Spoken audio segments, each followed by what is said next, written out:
It all started with a mistake, a single message sent in a drunken haze. One wrong contact, and suddenly the life of a poor girl who had nothing collided with the most powerful man in the city. Mia Carter never imagined that a bottle of cheap whiskey and a broken heart would lead her to the office of Ethan Grant, CEO of Grant Tech, and a man who had never been within her reach. That night was supposed to be a celebration, her 25th birthday, but instead, she sat alone in her dark, run-down apartment in Brooklyn, recently fired from her third waitressing job in 6 months, her landlord banging on the door about overdue rent, and worst of all, her boyfriend had left her through a voicemail message that lasted less than 20 seconds. There was no cake, no candles, no warm hug from a best friend, just a cold silence and the burning in her throat from the bottle she drank straight. She didn't cry, not until the third drink kicked in. Then she picked up her phone and opened the chat with her best friend Lily, or so she thought. The contact name just said E, and in her blurred vision it made perfect sense. She started typing, long texts full of raw emotion, pain and sarcasm, about how much life sucked, about how unlovable she felt, about how tired she was of being broke and invisible.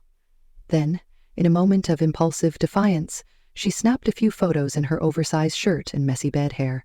Nothing scandalous in her eyes, but enough to make her look wanted, desirable, like she mattered. She attached the pictures without a second thought, hit send, then passed out with the phone still in her hand, and tears dried on her cheeks. The next morning her head felt like it had been split open. Her tongue was dry, her stomach in knots, but none of that compared to the icy dread that gripped her when she opened her phone and saw the sent messages. Dozens of them, late-night rambling. Her heart spilled out in fragments and images, all sent not to Lily, but to Ethan Grant. She had only seen him once, back when she worked the front desk at Grant Tech's marketing division. He had walked past her with his security detail, tailored suit and piercing stare, and that was it. She never knew he even noticed her. Now he had every word she meant to keep private, and worse, he had seen her at her lowest, exposed and vulnerable. She didn't know whether to cry, vomit, or disappear. She paced the floor, deleted the thread, then considered smashing her phone entirely. But nothing could undo what had already been seen. Minutes turned into hours and still no response. She feared the worst, legal action, public humiliation, her face on tabloids with headlines that called her desperate or crazy. She waited through the longest day of her life, but Ethan never replied. He didn't say a single word. Instead, the next morning, her inbox lit up with an email from Grant Tech's headquarters, offering her a position as personal assistant to the CEO, with a salary that made her blink twice. She read the email 3 times, sure it was a scam, a joke, or worse, a trap. But the sender was real, the HR contact was legit, and the message came with a meeting invitation directly from Ethan's office. She stared at the screen, numb with confusion, fear, and disbelief. What game was he playing? Why her? And most of all, what did he really want? Mia had no idea, but she would soon learn. Some mistakes are not the end, they are the beginning. Mia Carter had never believed in miracles. Not when she grew up watching her mother work 3 jobs just to put food on the table, not when her mother passed away in a public hospital bed without insurance, and certainly not when Mia had to leave college midway through because tuition fees outgrew her 2 shifts a day income. By 25, she had mastered the art of survival in New York City, moving from one low-pay job to another, never staying long enough to feel secure, but never falling hard enough to give up. She lived in a crumbling studio apartment in Brooklyn, the kind of place where neighbors argued through paper-thin walls, and the hallway always smelled like something burnt. She had one friend, Lily, her former roommate from college, who now worked at a law firm and occasionally covered Mia's electric bill when she couldn't. Life wasn't easy, but it was hers, and she had learned to live with just enough hope to get through each day. Ethan Grant, on the other hand, lived a life that seemed carved out of a billionaire romance novel. The youngest CEO in the history of Grant Tech, a global tech conglomerate valued in the billions, he was known in the media as a cold genius, rarely seen at public events, never giving personal interviews, and yet his face was on every business magazine cover from Forbes to Wired. He grew up in Connecticut in a family where wealth was inherited like eye color, but Ethan never relied on the Grant legacy. Instead, he built his reputation by restructuring the company's flailing divisions making ruthless decisions that earned him both respect and fear. At 31, he had no wife, no public relationships, and no scandals. Just the reputation of a man who valued precision, privacy, and results. What the world didn't know was that Ethan had a memory sharp enough to remember faces from years ago, and Mia's was one he never forgot. The day she first walked into the Grant Tech building as a temp receptionist, wearing a wrinkled blouse and holding a bag of fast food for her lunch, she smiled at him, not realizing who he was, and offered him directions to the executive floor when he pretended to be lost. That simple act stuck with him, not because she recognized him, but because she didn't, and treated him kindly anyway. Over the months, he watched her from a distance, always professional, always cheerful, even when her shoes had holes or her lunch was the same sandwich every day. He never spoke to her directly, but he remembered how she once stayed late just to help a coworker sort documents, how she once used her own money to buy cake for a colleague's birthday when the office forgot. Then one day, she was gone, laid off during a company restructuring, just another name crossed off the payroll. He never expected to hear from her again, and certainly not through a series of midnight texts and selfies sent to him by mistake. But when he saw her name on his phone that night, something shifted.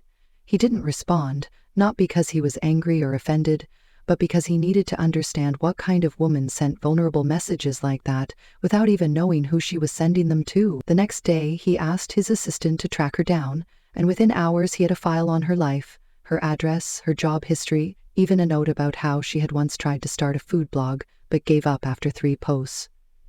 He didn't pity her, he admired her resilience, and more than that, he was intrigued. When he offered her the job as his personal assistant, he did it not to punish or reward, but to bring her into his world, to see if the girl from the front desk was as strong up close as she had appeared from afar.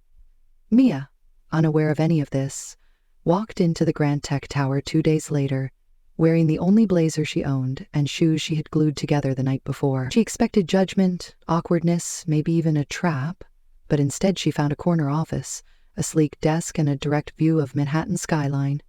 Ethan barely spoke during their first meeting, just handed her a company phone and said she'd be shadowing him for the week. She wanted to ask why, but couldn't find the courage. What neither of them knew was that this new beginning, born from a mistake, was about to unravel truths, challenge old beliefs, and pull them into a connection deeper than either of them had ever known.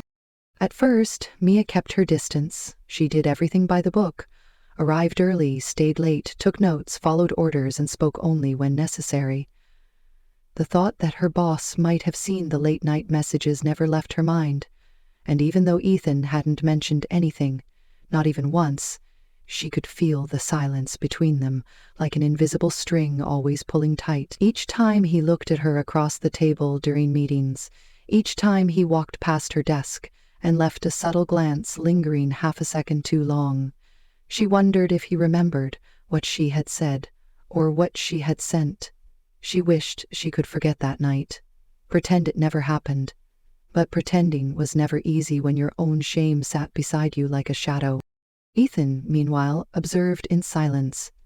He noticed how she kept adjusting her blouse like she was hiding something, how her shoulders curled inwards like she was trying to disappear. He saw how she took lunch alone, in the break room instead of the cafeteria, and how she avoided eye contact whenever someone said his name too loudly. He never meant to make her uncomfortable, but there was something captivating about her restraint, something that made him want to break it gently, to make her feel safe without scaring her away. He didn't know why he cared so much. Maybe it was guilt for putting her in this position, maybe it was curiosity, or maybe it was something deeper he wasn't ready to name. On the 4th day, the elevator stalled between floors, just the two of them inside.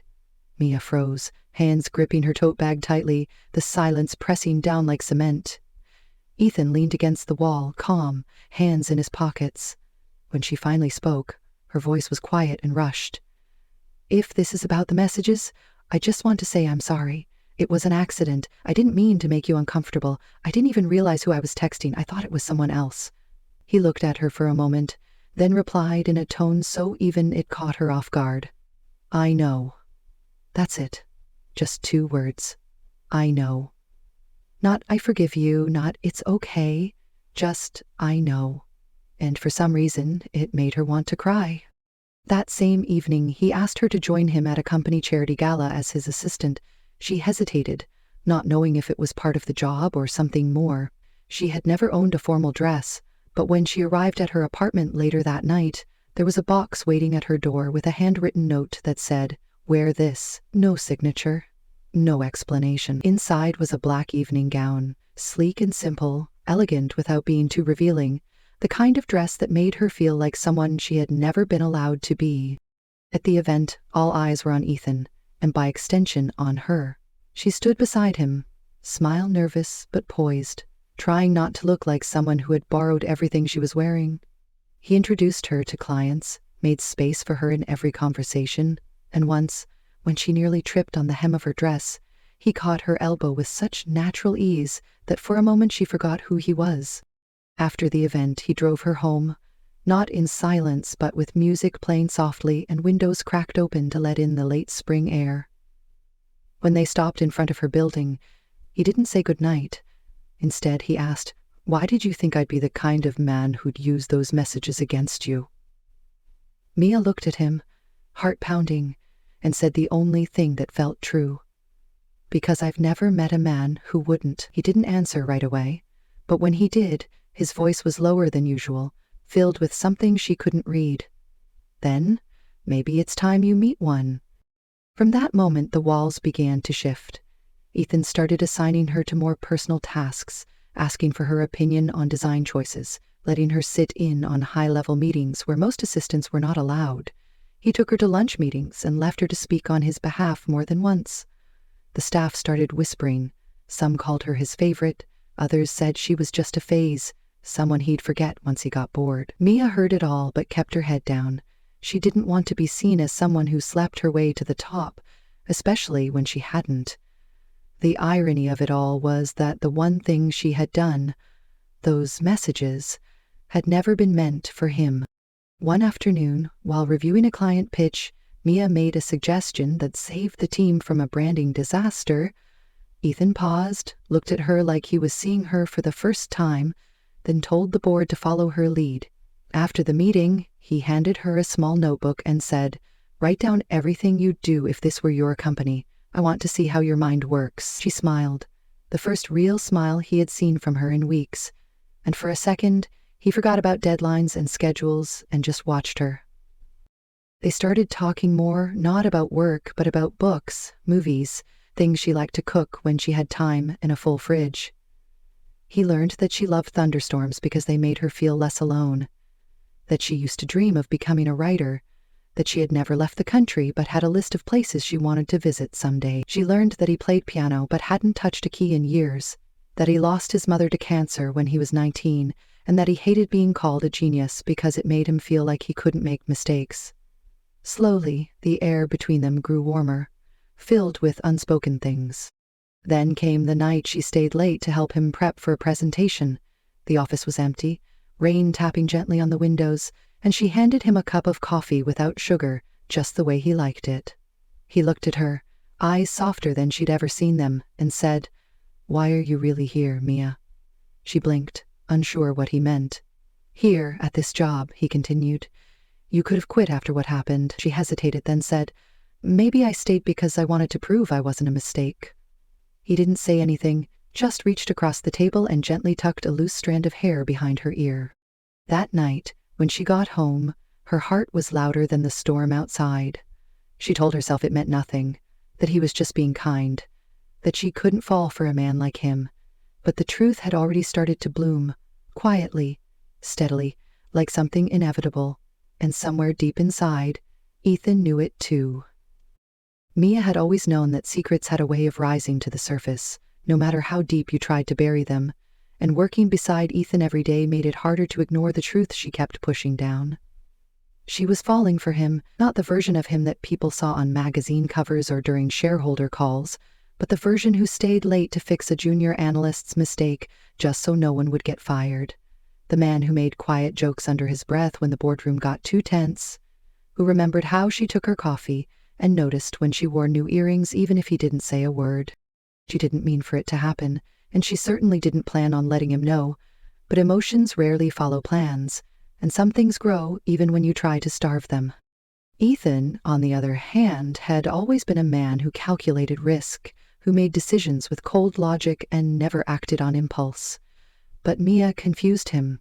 She made him feel out of sync with himself. He found himself watching her across the room, not because he didn't trust her, but because he liked knowing she was there. He caught himself listening for her laugh even in meetings where it didn't belong, and more than once he wanted to reach out and hold her hand for no reason other than it felt like it belonged in his. He knew it wasn't just admiration or attraction. It was something deeper, more dangerous, and more real than he had ever allowed himself to feel. But just as the tension between them became undeniable, the past came knocking. It started with a forwarded email, anonymous and sharp, containing screenshots of Mia's old messages, the very ones she had accidentally sent to Ethan now being circulated around the office. The images were cropped cruelly, taken out of context, framed to look like seduction instead of sorrow. Within hours, whispers turned into stares, and by lunch, someone had printed one of the images and taped it to the back of the women's restroom door. Mia saw it with her own eyes. Her stomach dropped, her throat went dry, and the old fear returned. The fear of being reduced to nothing more than a girl from a cheap apartment who got too close to power. Ethan acted fast. He called an emergency meeting with the department heads, issued a company-wide memo about privacy violations and harassment, and launched a formal investigation. But the damage was done. Rumors began spreading that Mia had slept her way into her position, that she had seduced the CEO and now was being protected by him. Some said she was manipulating him. Others claimed she was his weakness. Mia wanted to disappear.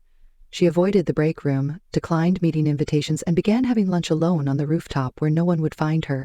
That Friday, Ethan found her there. He didn't say anything at first. He just sat beside her on the cold concrete ledge and handed her a folded piece of paper. Inside was a printout of the IP report showing that the leak came from someone inside the executive team. She looked at him, her voice barely a whisper. "Why are you defending me? You don't owe me anything."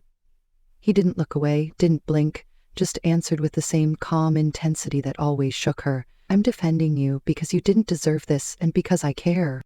Mia didn't know what to say. She had spent her whole life fighting to be invisible so she wouldn't get hurt, and now someone was standing up for her without asking for anything in return. But even as the investigation narrowed down the suspect list, even as Ethan assured her she had nothing to fear, Mia knew the truth was more complicated.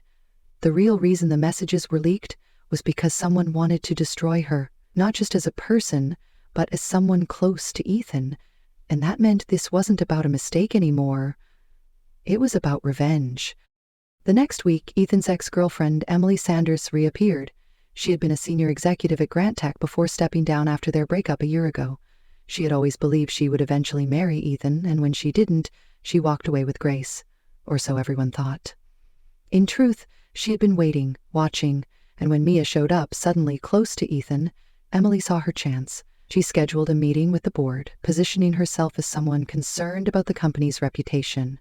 She showed them the same screenshots, framed them as evidence of misconduct, and demanded an internal review of Ethan's decision to hire Mia. The board hesitated.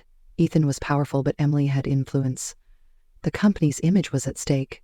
When Ethan found out, he didn't flinch. Instead, he called a press conference.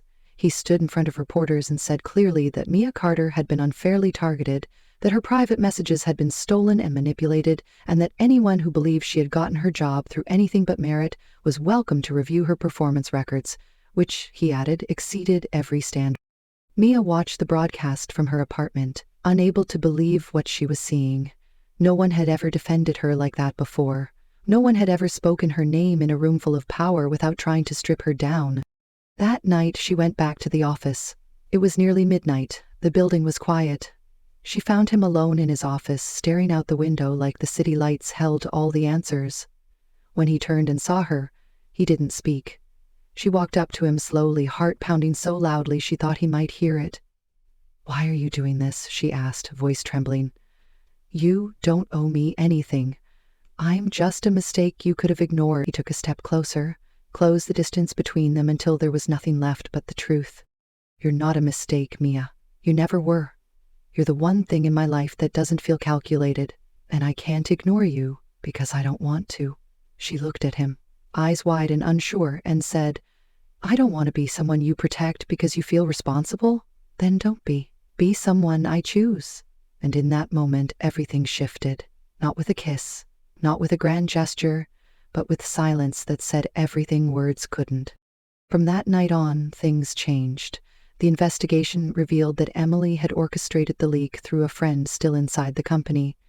Ethan took the matter to the board, and Emily was officially banned from returning in any capacity. Still, the rumors lingered. Mia could feel the eyes watching her every move, measuring her against their own expectations and failing her every time. But she didn't care anymore, because Ethan stood beside her in every room, not as a shield, but as a partner. Slowly, the company culture shifted. HR initiated new policies on privacy and harassment. Ethan led internal seminars on workplace respect. Mia continued to work, perform, lead projects, and earn respect on her own terms. And though they never labeled what was growing between them, everyone noticed the difference. The way Ethan laughed more, the way Mia stood taller. Still, late at night, when the office was quiet, they would sometimes sit side by side, working on nothing, saying even less, yet sharing everything. She had once told him that people like her didn't get fairy tales, and he had replied, "Maybe it's time you did." The shift between them was subtle at first. It wasn't a declaration or a kiss under the stars. It was the way he waited for her outside the office when she worked late, the way he walked beside her on the sidewalk without rushing ahead, the way his hand occasionally brushed against hers, and neither of them moved away. Mia began to realize that love didn't always arrive like thunder. Sometimes it arrived quietly, wrapped in attention, in protection, in someone remembering the little things that made you feel seen. She didn't know how to define what was happening between them, and she didn't dare ask him to explain it. Part of her still feared that this was temporary, that once the storm passed, he'd return to his world and she'd fade back into hers. But the storm had not passed yet. Not completely. Word of the press conference reached every corner of the business world, and while many applauded Ethan's transparency and moral stance, others saw it as a weakness. Others whispered behind closed doors that emotions were clouding his judgment. Competitors began circling like sharks sensing blood, and at the center of it all was Mia, still referred to in tabloids and blogs as the accidental girl who somehow captured the most powerful man in the city. Ethan told her to ignore it, but it was hard to pretend she didn't see her name trending online, or hear the low murmurs every time she entered a room. Then came the invitation that changed everything. A global tech summit in San Francisco, attended by CEOs, founders, politicians, and media. It was a prestigious event that Grantech had been a part of for years. Ethan was scheduled to deliver the keynote, and he asked Mia to accompany him, not just as his assistant, but as part of his strategic team. She hesitated at first, unsure if she could face another public appearance, but he looked at her and said, "I trust you." That was enough. She spent days preparing, researching panelists, reviewing files, organizing meetings, making sure nothing would go wrong. When they arrived at the hotel, the air between them carried something new, something unspoken but undeniable. That night, he knocked on her door not with demands, but with room service in his hands and an exhausted look on his face. They sat on the floor, eating cold pasta, laughing at bad cable movies, and when their hands touched over a shared fork, neither of them pulled away. The next morning, just hours before the keynote, chaos erupted. A video had leaked online, edited and manipulated, showing Ethan in a compromising position with a woman who appeared to be Mia. The video had no sound, the lighting was poor, the angle intentional, but the damage was instant. Social media exploded with headlines questioning Ethan's judgment, investors pulled out of pending deals, and Grantech's stocks took a hit. Mia sat frozen in the hotel room, her heart pounding, unable to breathe. She had never even been in that room in the video, but the woman's hair, the silhouette, the suggestion, it was enough to make people believe. Ethan burst into the room, phone in one hand, jaw tight with rage. "It's fake," he said before she even asked. "I know," she whispered, her voice barely there. "Someone wants to ruin you," she continued, her hands shaking. He paced the room, speaking into the phone to his legal team, demanding that the video be taken down, that the source be traced. Then he stopped and looked at her. "I can cancel the keynote," he said. "I'll stay here." But she shook her head. "No, you go, you speak, you don't let them win." He stared at her like he was seeing her strength for the first time and nodded. At the summit, Ethan stood before a room filled with power, with cameras flashing and eyes watching for weakness. He didn't dodge the scandal. Instead, he addressed it head on. "A fabricated video was circulated," he began, "meant to damage not just me, but a woman who has done nothing but work with integrity. There is no truth in it. There is only fear. Fear of a woman rising above her circumstances. Fear of love that doesn't fit the narrative." He paused, the room silent. "If protecting her means risking everything I built, then I accept that risk." The applause didn't come immediately, but when it did, it started slow and grew loud. Mia watched it all from a live stream backstage, her eyes filling with tears. She had never been protected like this. Not by anyone. After the speech, Ethan found her waiting behind the curtains. He looked exhausted but proud. She walked up to him, unable to hold it in anymore. "Why do you keep fighting for me?" she asked, not angrily, just confused. He didn't hesitate. "Because I'm in love with you." The words hit her like light, warm and terrifying. "I didn't plan it," he added. "It just happened." Mia looked at him, heart racing, and whispered, "I'm scared." "So am I," he replied. "But that doesn't mean it's not real." That night, they didn't sleep. They lay on the hotel bed, fully clothed, talking about everything they had been too afraid to say. She told him about her childhood, the nights she went to sleep hungry, the way she used to pretend her mother was just working late, even when she knew she was gone. He told her about the pressure of being a Grant, how every decision felt like a test, how being powerful never made him feel free. In the morning, the sky outside the window was pale blue, the kind of color that promises something new. They flew back to New York together, hand in hand. But even with the truth out and the video discredited, not everyone was ready to accept them. Protesters gathered outside Grant Tech headquarters with signs accusing Ethan of favoritism. The board called an emergency meeting to discuss his leadership, and donors to the company's nonprofit wing began to withdraw. Mia offered to resign, said it would be better for the company, that she didn't want to be the reason he lost everything. Ethan refused. "I didn't come this far to give you up," he said. "Not now." That evening, Mia received a call from a block number. It was Emily. Her voice was calm, but cold. "You may have won now, but people like you don't last in his world. He'll wake up one day and realize you're just a girl from nowhere." Mia didn't reply. She hung up and deleted the call. She knew now that no one could make her feel small unless she gave them permission. The board met that weekend. Ethan stood before them with Mia beside him. He told them he wouldn't step down and that if they forced him to choose between the company and the truth, he would walk away. There was silence, a few exchanged looks, but then one of the oldest board members, a woman who had been in the room since the day Grant Tech was founded, leaned forward and said, "The last time I saw you this passionate was when you took over this company and saved it. Don't lose that fire now." The motion to suspend him failed. The meeting ended, and for the first time in days, Ethan exhaled. Outside the room, in the hallway filled with polished glass and cold marble, Mia reached for his hand. "Are you sure about this?" she asked. He nodded. "I'm sure about you." The days that followed were quieter, but no less intense. The chaos had settled on the surface, but something deeper had begun to stir between them, something unspoken and too fragile to name. Mia started noticing the way Ethan looked at her when he thought she wasn't paying attention, the way his gaze softened when she laughed, how his hand lingered near hers on the conference table, as if waiting for permission. She felt it too, the pull, the warmth, the fear of leaning too far into something that might disappear the moment she reached for it. But more than anything, she began to feel like she belonged, not just to a job or a company, but to something bigger, something that felt like home. One evening, after a long day of meetings and investor calls, Ethan offered to walk her home, not in a car, not with a driver, just the two of them under the city lights. As they crossed the street near her apartment, she asked him if he ever got tired of carrying so much on his shoulders. He didn't answer right away, but then said softly, "Sometimes I wish I could just disappear for a week. No title, no responsibilities. Just breathe." She smiled and said, "If you ever do, take me with you."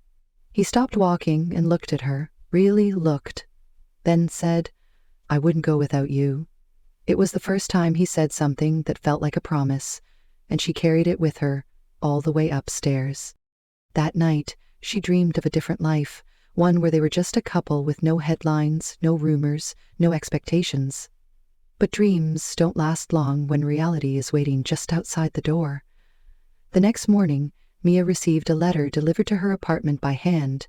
No return address, just her name in black ink. Inside was a photograph of her from years ago, standing in front of a rundown grocery store with a woman she barely remembered, and a note that said, "You don't belong in his world, and soon everyone will know why."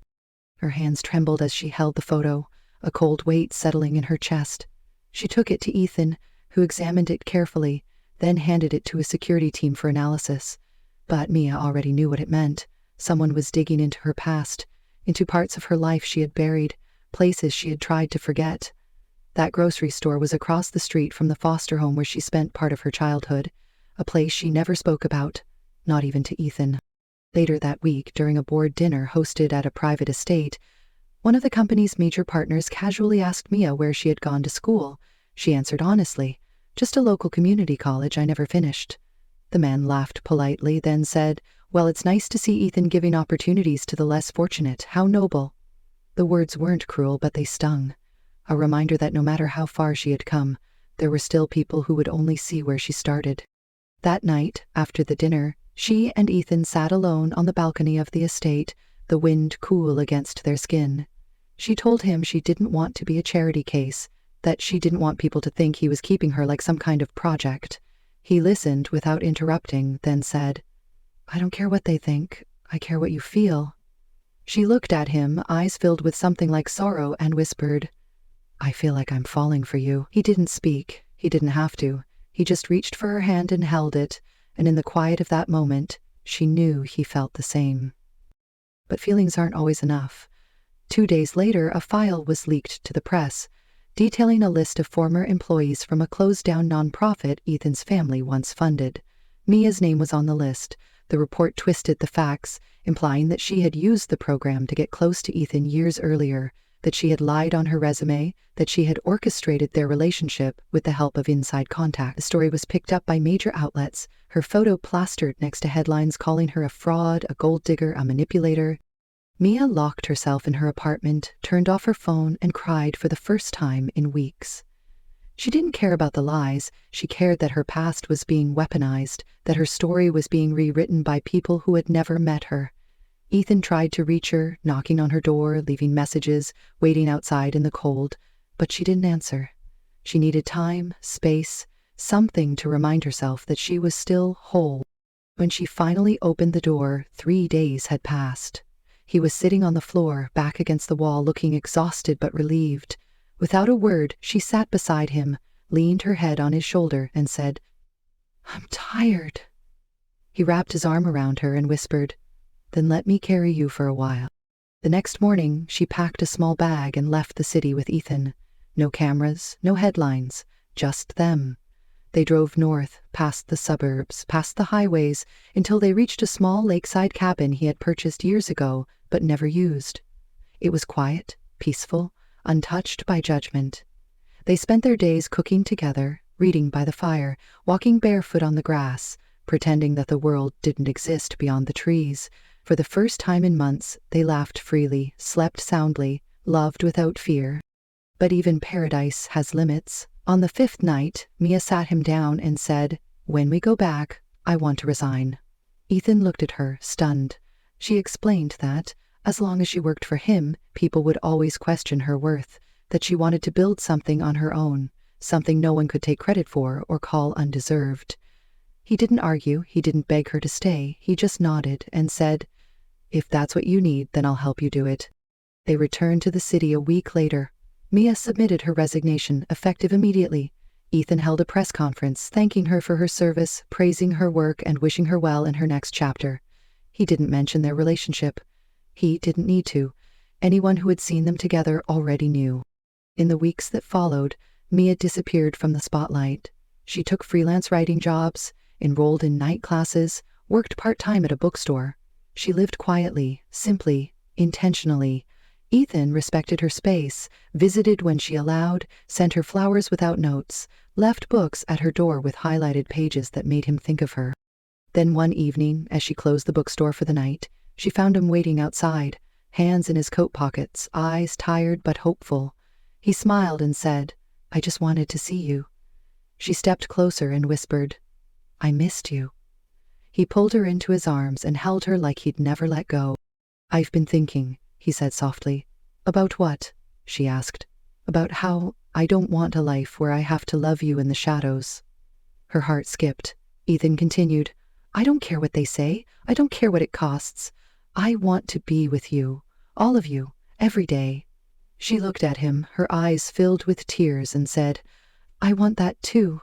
"Then let's stop waiting. Let's live." That night, under a quiet sky and flickering streetlights, they made a promise.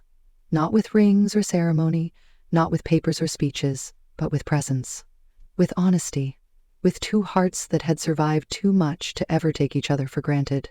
And somewhere deep inside, they both knew this wasn't the end, it was the beginning. The seasons began to change, the city softened under golden leaves and cooler air. Life kept moving, but something in Mia felt steadier, stronger, not because everything had become easier, but because she had finally stopped running from herself. She no longer measured her worth by the opinions of strangers or the expectations of powerful rooms. Instead, she built her days with care, brick by brick, hour by hour, filled with simple routines and small victories. Her writing began to gain attention online, not viral or loud, but honest, quiet pieces about identity and self-worth and starting over. Stories that found readers in places she'd never been. Messages from girls who said they felt less alone after reading her words. She didn't feel famous, and she didn't want to be. She just wanted to be real, and that was finally enough. Ethan visited her often, sometimes announced, sometimes not. They never lived together officially, not yet, but it was common for them to wake up in the same bed, with sunlight stretching across the sheets and silence that felt like home. He continued leading Grand Tech, more respected than ever, his decisions more thoughtful, his leadership more human. People saw the difference. Some approved, some didn't, but he no longer shaped his identity around their applause. He didn't need to. One evening, as they walked through a neighborhood farmer's market, he stopped beside a vendor selling handmade candles and picked one up labeled Quiet Courage.